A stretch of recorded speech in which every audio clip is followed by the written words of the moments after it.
நீங்கள் இணைந்திருப்பது சங்கமம் வானொலி.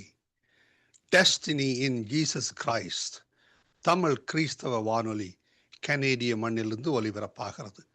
மார்க் 16:15, மத்தேயு 24:14 வசனத்தின்படி இயேசு சீசர்களை நோக்கி, நீங்கள் உலகெங்கும் போய் சர்வ சிருஷ்டிக்கும் சுவிசேஷத்தை பிரசங்கியுங்கள். ராஜ்யத்தினுடைய இந்த சுவிசேஷம் பூலோகமெங்குமுள்ள சகல யாதிகளுக்கும் சாட்சியாக பிரசங்கப்படும். அப்பொழுது முடிவு வரும் என்ற வசனத்தின்படி ஆத்துமாக்களை பரலோகத்தில் சங்கமிக்கும் வானொலி சங்கமம். சங்கமம் சங்கமம்.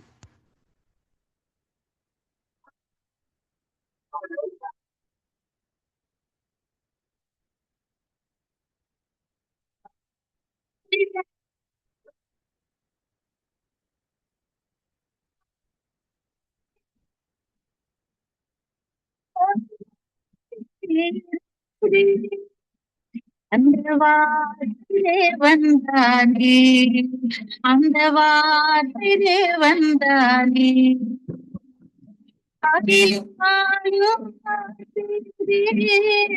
ஜீவனுள்ள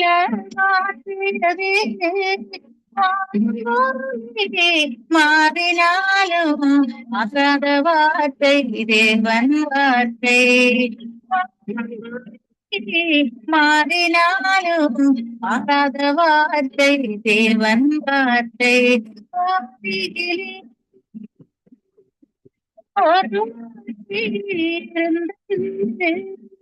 அந்த வார்த்தை தேவன் தானே, வார்த்தை தேவன் தானே, அந்த வார்த்தை தேவன் தானே.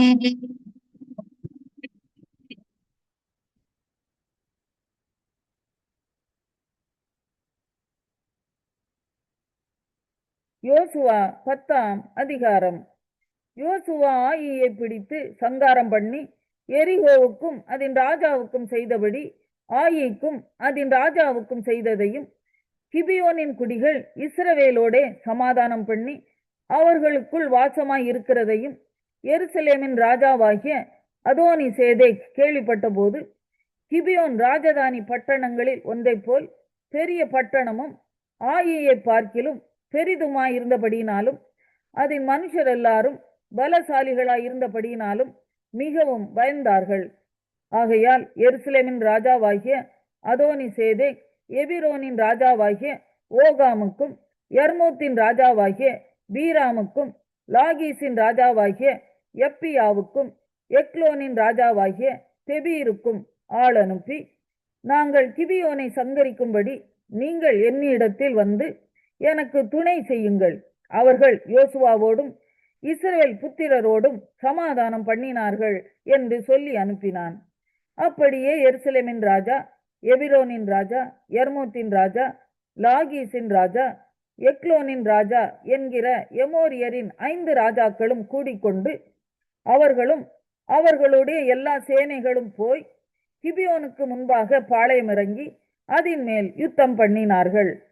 அப்பொழுது கிபியோனின் மனுஷர் கில்காலில் இருக்கிற பாளையத்துக்கு யோசுவாவினிடத்தில் ஆள் அனுப்பி, உமது அடியாரை கைவிடாமல் சீக்கிரமாய் எங்களிடத்தில் வந்து எங்களை ரட்சித்து எங்களுக்கு துணை செய்யும். பர்வதங்களிலே குடியிருக்கிற எமோரியரின் ராஜாக்கள் எல்லாரும் எங்களுக்கு விரோதமாய் கூடினார்கள் என்று சொல்ல சொன்னார்கள். உடனே யோசுவாவும் அவனோட கூட சகல யுத்த மனுஷரும் சகல பராக்கிரமசாலிகளும் கில்காலிலிருந்து போனார்கள். கர்த்தர் யோசுவாவை நோக்கி, அவர்களுக்கு பயப்படாயாக, உன் கைகளில் அவர்களை ஒப்புக் கொடுத்தேன், அவர்களில் ஒருவரும் உனக்கு முன்பாக நிற்பதில்லை என்றார். யோசுவா கில்காலிலிருந்து முழுதும் நடந்து திடீரென்று அவர்கள் மேல் வந்து விட்டான். கர்த்தரோ அவர்களை இஸ்ரவேலுக்கு முன்பாக கலங்க பண்ணினார்.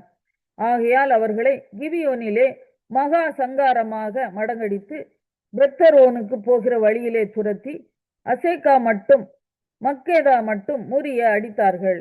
அவர்கள் பெத்தரோனில் இருந்து இறங்குகிற வழியிலே இஸ்ரவேலுக்கு முன்பாக ஓடி போகையில் அசேக்கா மட்டும் ஓடுகிற அவர்கள் மேல் கர்த்தர் வானத்திலிருந்து பெரிய கற்களை விழப்பண்ணினார். அவர்கள் செத்தார்கள்.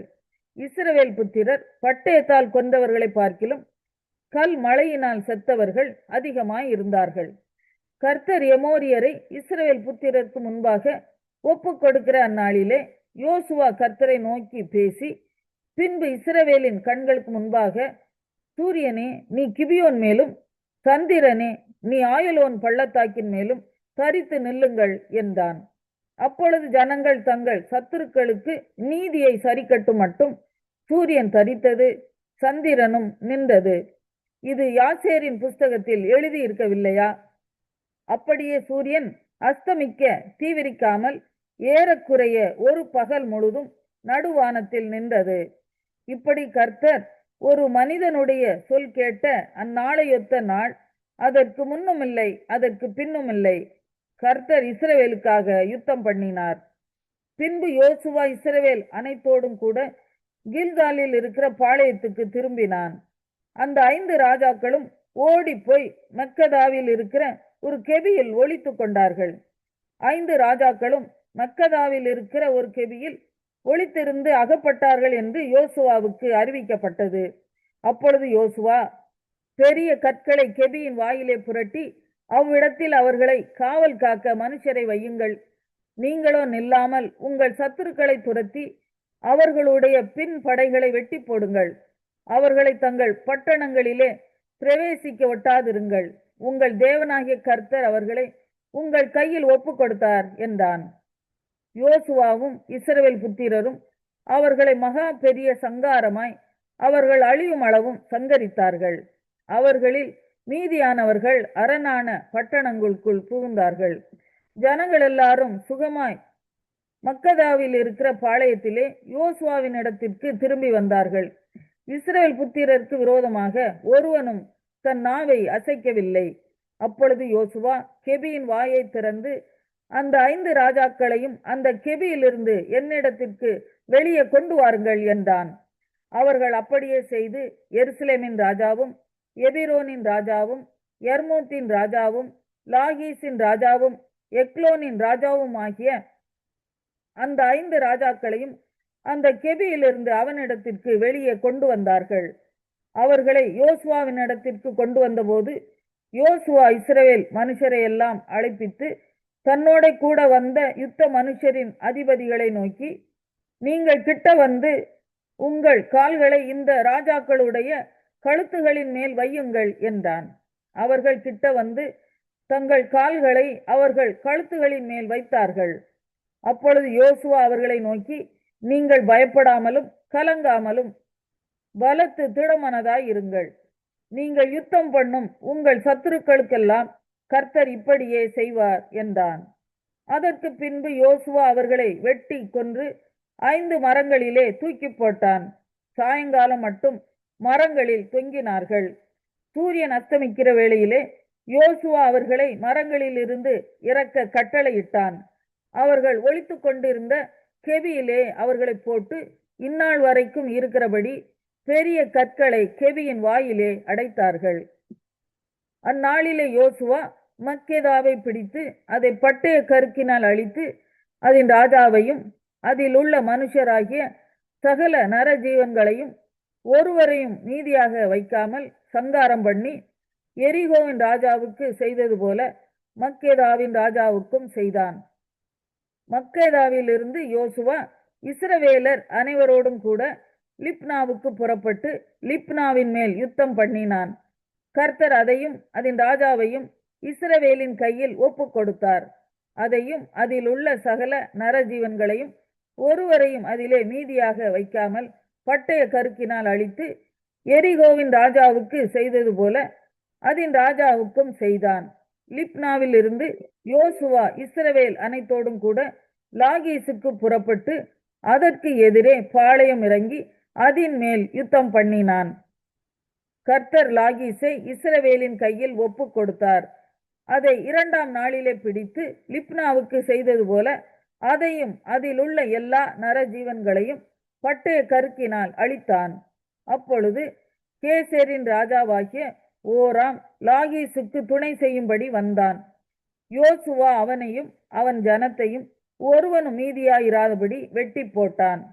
லாகீசில் இருந்து யோசுவாவும் இஸ்ரவேலர் அனைவரும் எக்லோனுக்கு புறப்பட்டு அதற்கு எதிரே பாளையம் இறங்கி அதன் மேல் யுத்தம் பண்ணி அதை அந்நாளிலே பிடித்து அதை பட்டய கருக்கினால் அழித்தார்கள். லாகீசுக்கு செய்தது போல அதில் உள்ள சகல நரஜீவன்களையும் அந்நாளிலே தானே சங்காரம் பண்ணினான். பின்பு எக்லோனிலிருந்து யோசுவாவும் இஸ்ரவேலர் அனைவருமாய் எபிரோனுக்கு புறப்பட்டு அதன் மேல் யுத்தம் பண்ணி அதை பிடித்து எக்லோனுக்கு செய்தது போல அதையும் அதன் ராஜாவையும் அதற்கு அடுத்த எல்லா பட்டணங்களையும் அதில் உள்ள சகல நரஜீவன்களையும் ஒருவரையும் மீதியாக வைக்காமல் பட்டய கருக்கினால் அழித்தார்கள். அதையும் அதில் உள்ள சகல நரஜீவன்களையும் சங்காரம் பண்ணினான்.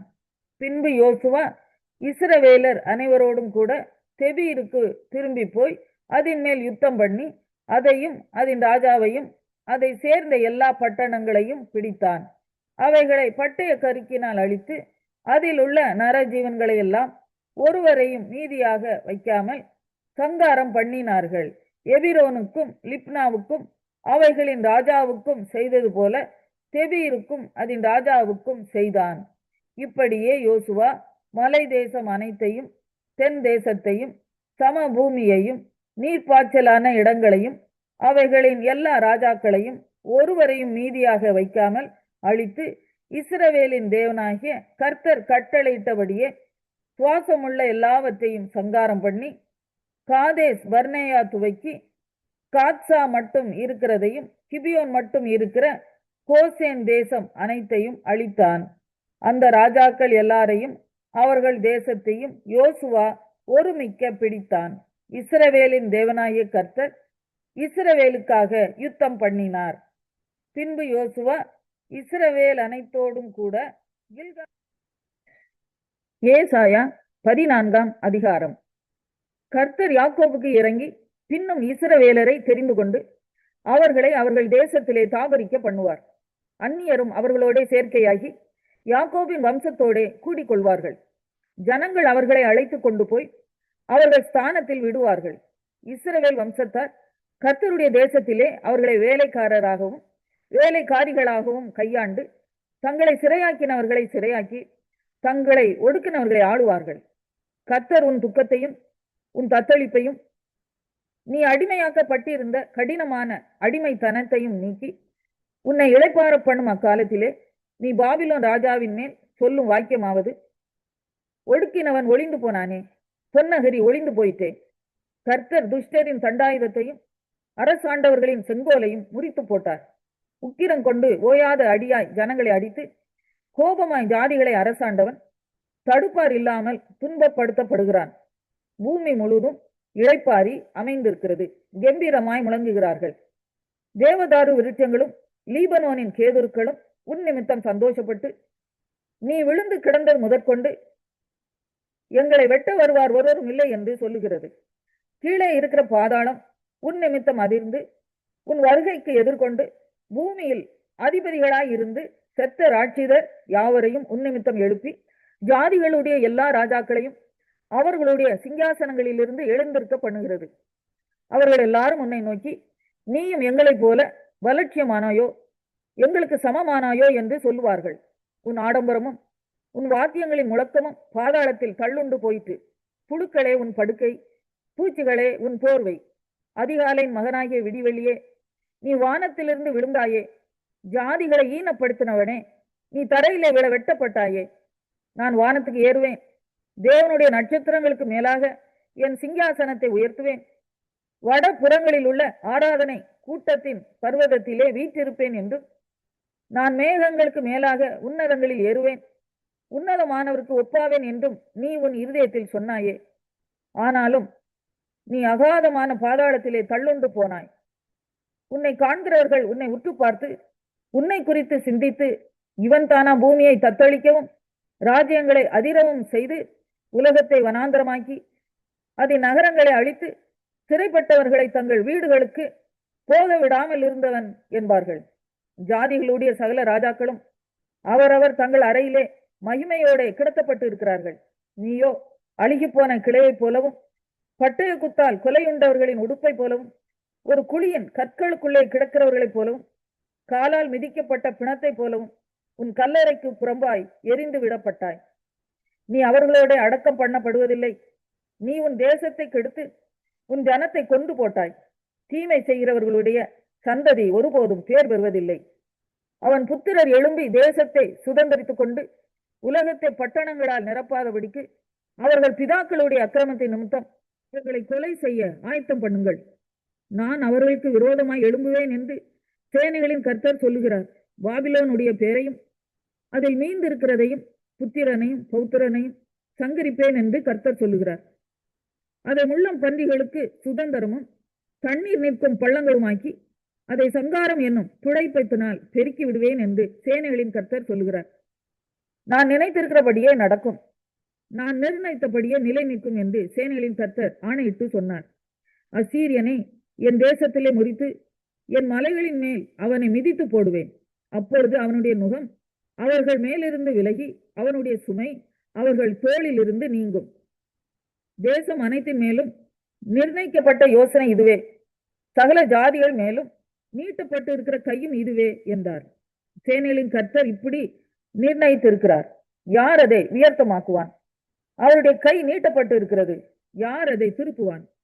ஆகாஸ் ராஜா மரணம் அடைந்த வருஷத்திலே உண்டான பாரம் என்னவென்றால், முழு பெலிஸ்தியாவே, உன்னை அடித்த கோல் முறிந்ததென்று அக்களிப்பாயிராதே. பாம்பின் வேரிலிருந்து கட்டுவெறியன் தோன்றும், அதன் கனி பறக்கிற அக்கினி சர்ப்பமாய் இருக்கும். தரித்திரரின் தலைப்பிள்ளைகள் திருப்தியாய் புசித்து எளியவர்கள் சுகமாய் படுத்திருப்பார்கள். உன் வேரை பஞ்சத்தினாலே சாக பண்ணுவேன், உன்னில் மீதியானவர்களை அவன் கொண்டு போடுவான். வாசலே அலறு, நகரமே கதறு, பெலிஸ்தியாவே நீ முழுதும் கரைந்து போகிறாய். ஏனென்றால் வடக்கே இருந்து புகைக்காடாய் வருகிறான், அவன் கூட்டங்களில் தனித்தவன் இல்லை. இப்போதும் இந்த ஜாதியின் ஸ்தானாபதிகளுக்கு என்ன மாறுத்தரவு சொல்லப்படும்? கர்த்தர் சியோனை அஸ்திபாரப்படுத்தினார், அவருடைய ஜனத்தில் சிறுமையானவர்கள் அதிலே திடன். 1 தீமோத்தேயு 6ஆம் அதிகாரம். தேவனுடைய நாமமும் உபதேசமும் தூஷிக்கப்படாதபடிக்கு அடிமைத்தன நுகத்துக்குட்பட்டிருக்கிற வேலைக்காரர் யாவரும் தங்கள் எஜமான்களை எல்லா கனத்திற்கும் பாத்திரர் என்று எண்ணிக்கொள்ள கடவர்கள். விசுவாசிகளாகிய எஜமான்களை உடையவர்கள் தங்கள் எஜமான்கள் சகோதரராய் இருக்கிறதினாலே அவர்களை அசட்டை பண்ணாமல் நல் வேலையின் பலனை பெற்றுக்கொள்ளுகிற அவர்கள் விசுவாசிகளும் பிரியருமாய் இருக்கிறபடியால் அவர்களுக்கு அதிகமாய் ஊழியம் செய்ய கடவர்கள். இந்தபடியே போதித்து புத்தி சொல்லு. ஒருவன் தம்முடைய கர்த்தராகிய இயேசு கிறிஸ்துவின் ஆரோக்கியமான வசனங்களையும் தேவ பக்திக்கேற்ற உபதேசங்களையும் ஒப்புக்கொள்ளாமல் வேற்றுமையான உபதேசங்களை போதிக்கிறவனானால் அவன் இருமாப்புள்ளவனும் ஒன்றும் அறியாதவனும் தர்க்கங்களையும் வாக்குவாதங்களையும் பற்றி நோய் கொண்டவனுமாய் இருக்கிறான்.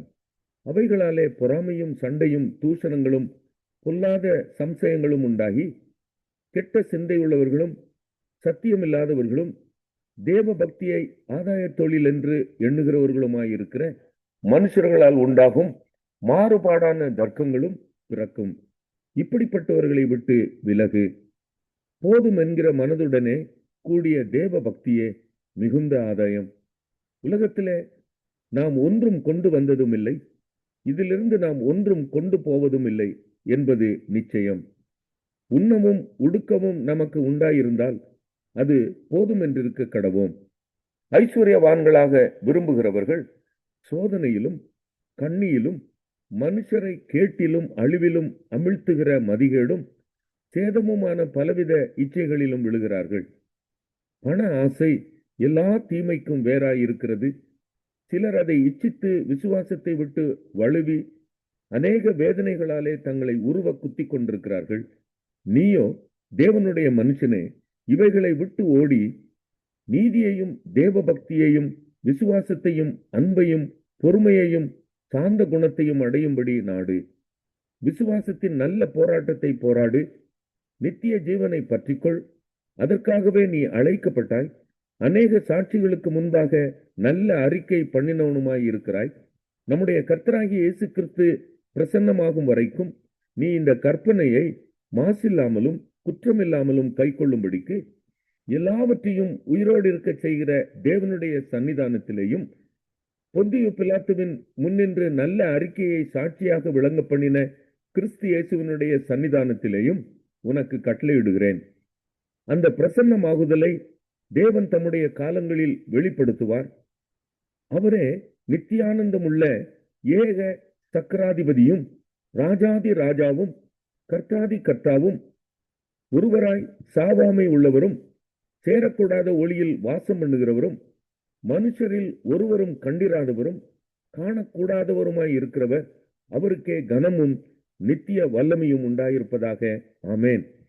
இவ்வுலகத்திலே ஐஸ்வர்யம் உள்ளவர்கள் இருமாப்பான சிந்தனை உள்ளவர்களாயிராமலும் நிலையற்ற ஐஸ்வர்யத்தின் மேல் நம்பிக்கை வையாமலும் நாம் அனுபவிக்கிறதற்கு சகலவித நன்மைகளையும் நமக்கு சம்பூரணமாய் கொடுக்கிற ஜீவனுள்ள தேவன் மேல் நம்பிக்கை வைக்கவும் நன்மை செய்யவும் நற்கிரியைகளில் ஐஸ்வர்யவான்களாகவும் தாராளமாய் கொடுக்கிறவர்களும் உதார குணமுள்ளவர்களாய் இருக்கவும் நித்திய ஜீவனை பற்றி கொள்ளும்படி வருங்காலத்திற்காக தங்களுக்கு நல்ல ஆதாரத்தை பொக்கிஷமாக வைக்கவும் அவர்களுக்கு கட்டளையிடு.